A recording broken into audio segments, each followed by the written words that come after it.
ज्ञानेश्वर देश छोड भन्थे अनि पारसे गुण्डा रुखमा झुण्डा भन्थे नारा यही थियो हैन नि। ज्ञानेश्वर यो देश छोड पारसे गुण्डा रुखमा झुण्डा भन्नेहरू अहिले राजा आऊ देश बचाऊ भन्ने नारा लगाउन थालेका छन्। 83 वर्षीय पूर्व राजा ज्ञानेन्द्रको माहौल बन्दै गर्दा हामीले युवराज पारसको बारेमा जान्न एकदमै जरुरी छ। पूर्व युवराज पारस शाहको एउटा भिडियो निकै भाइरल भयो। यो भिडियोमा केही स्थानीयले हामी तपाईको कार्यकर्ता हौ, हामी राजावादी हौ भन्दै थिए।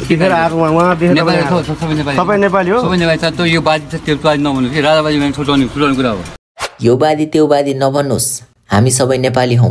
वादी भनेको छुट्याउने कुरा हो, हामी सबै नेपाली हौ, पारसले जोक्किँदै भनेका थिए। यी कुरा सुन्दा कता कता पारस ठिक व्यक्ति हुन् जस्तो लाग्छ, तर कतिपय घटना यस्ता छन् जसले पारसलाई राम्रो चरित्रको हुन् भनेर चिनाउनै सक्दैन। यो सबै भन्नु पूर्व मलाई पारसको परिचय दिन मन लाग्यो। हुन त जरुरी छैन पनि होला, तर मैले दिए। पारस शाह नेपालका अन्तिम राजा ज्ञानेन्द्र र रानी कोमलका एक मात्र छोरा हुन्। उनले भारतको दार्जिलिङ स्टेट सेन्ट जोसेफ स्कुलमा प्रारम्भिक शिक्षा प्राप्त गरेका थिए भने उनले पछि बुढा नीलकण्ठ स्कुल र ल्याबोरेटरी स्कुल काठमाडौँमा अध्ययन गरेका थिए।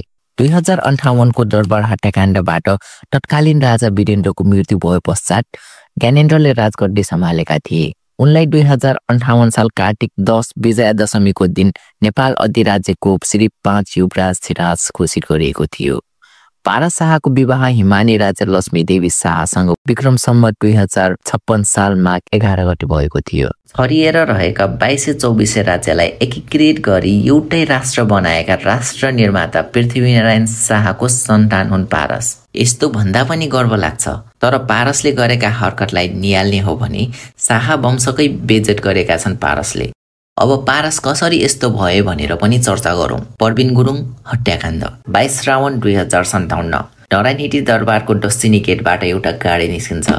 तेज गतिमा हुइकिएको गाडीले एउटा मोटरसाइकललाई ठक्कर दिन्छ। घटनास्थलमै मोटरसाइकल चालकको मृत्यु हुन्छ। त्यो गाडीको चालक थिए तत्कालीन शाहज्यादा पारस शाह। दुर्घटनामा मृत्यु भएका व्यक्ति थिए संगीतकार परबिन गुरुङ।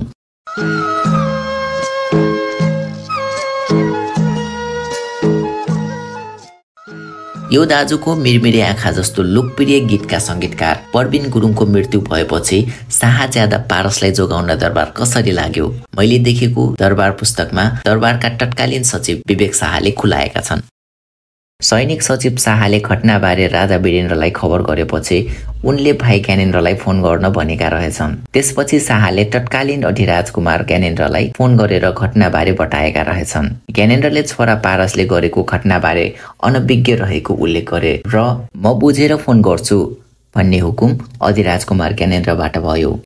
करिब आधा घण्टापछि ज्ञानेन्द्र सरकारको फोन आयो। शाहले लेखेका छन्, विवेक इट्स हिम, त्यो मोटर पनि हो, पारसले चलाएको रहेछ। अब यो समस्या कसरी समाधान गर्ने उपाय निकाल। मान्छे नै मारेको घटनामा दोषीलाई कारबाही हुनुपर्ने हो, तर अधिराजकुमार ज्ञानेन्द्रले छोरा पारसलाई बचाउने उपाय खोज्न अनुरोध गरे।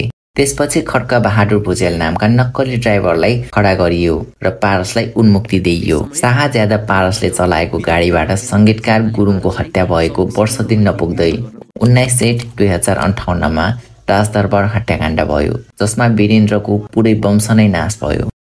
नरायणहिटी दरबारको त्रिभुवन सदनमा आयोजित रात्रिभोजमा शाहज्यादा पारस, आमा कोमल र हिमानी पत्नी सहित उपस्थित थिए। गोली युवराज दिपेन्द्रले चलाएका थिए। ज्ञानेन्द्रकी पत्नी कोमल पनि घाइते भएका थिइन्। सौभाग्यवश पारस र हिमानी जोगिए। घटना हुँदा पोखरामा रहेका अधिराजकुमार ज्ञानेन्द्र 3 दिनपछि राजा बने।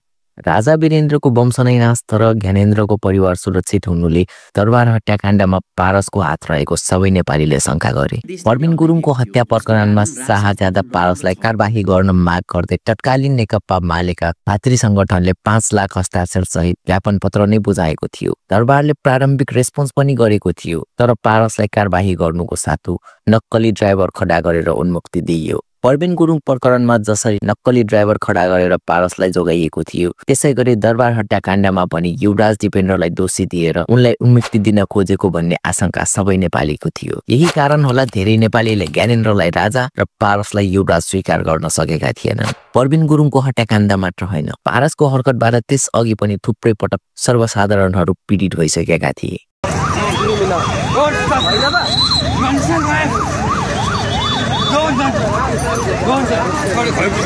2053 असार कुनै गतिको मध्यरात पारसले हाकेको गाडीको ठक्करबाट एकजना ट्याक्सी ड्राइभरको मृत्यु हुन्छ। उनको पनि घटनास्थलमै मृत्यु भएको थियो, तर घटनालाई मिलाएर गुपचुप पार्न दरबार सफल भयो। मृतकको परिचय सार्वजनिक नै हुन पाएन।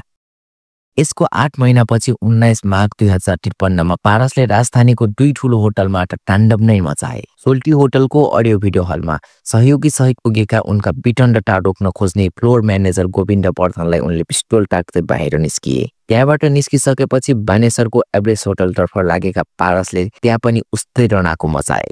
सोल्टी होटलमा त पिस्टल मात्रै टाकेका थिए, यहाँ त हवाई फायर नै गरे। उनको झगडालु स्वभाव बढी नै रहेको थियो। राजधानी बाहिर पनि उनको झगडा भइ नै रहन्थ्यो। स्कुले जीवनमा शान्त र सरल देखिएका पारस युवा अवस्थामा प्रवेश गरेपछि कसरी उडन्द भइरहेका थिए बुझ्न यी घटनाहरू पर्याप्त छन्। पारसकै विवादित विगतका कारण राजतन्त्र अलोकप्रिय भइरहेको थियो, तर संविधान सभाको चुनावपछि राजतन्त्रको अन्त्य हुँदासम्म पनि उनको उडन्ततामा कमी आएन। 12 वैशाख 2065 मा मनसुनी डिस्कोमा उनले मचाएको गणराज्यको उदाहरण हो। गणतन्त्र स्थापनापछि सिङ्गापुर थाइल्यान्डमा बसोबास सुरु गरे पनि नेपाल आएका बेला उनीबाट अनेक हरकत र काण्ड भइरहे। 2065 मा परिवार सहित सिङ्गापुर गए। छोराछोरीको पठन पाठनको व्यवस्था त्यही मिलाएकाले हिमानीको बसोबास पनि उतै हुन थालेको थियो, तर पारसकै कारण उनी लामो समयसम्म सिङ्गापुर बस्न सकिनिन्। 2065 दशैंतिर पारसबाट कुटिएपछि हिमानी स्वदेश फर्किए। त्यसको केही समयपछि पारस पनि थाइल्यान्ड लागे। थाई युवती कनिका च्यासनको सम्बन्धका कारण उनी थाइल्यान्ड बसोबासमा लोभिएका थिए। 2069 कार्तिक 7 गते थाइल्यान्डको पर्यटकीय नगरी फुकेटमै रहेको बेला उनी लागु औषध सहित पक्राउनै परेका थिए। अब आफै सोच्नुहोस् त, यदि नेपालमा राज संस्था फर्कियो भने पारस राजा बन्न कति योग्य रहेछन्। तर पारसको व्यवहारलाई लिएर परिवारको अरू सदस्यलाई जोड्नु भने राम्रो विषय चाहिँ होइन। धेरैले राजा ल्याउने भए पारस पुत्र हृदेन्द्रको पनि विकल्प रहेको बताएका छन्। तपाईलाई के लाग्छ, के साँच्चै राजा आएर देश बचाउन सक्लान् त? नेपालमा अबको विकल्प राज संस्था हुन सक्छ कि अहिलेको व्यवस्था नै ठिक? आफ्नो प्रतिक्रिया कमेन्टमा राख्न नबिर्सनु होला। Thank you for watching this video. I am Bhuvan and this is Bhuvan technical.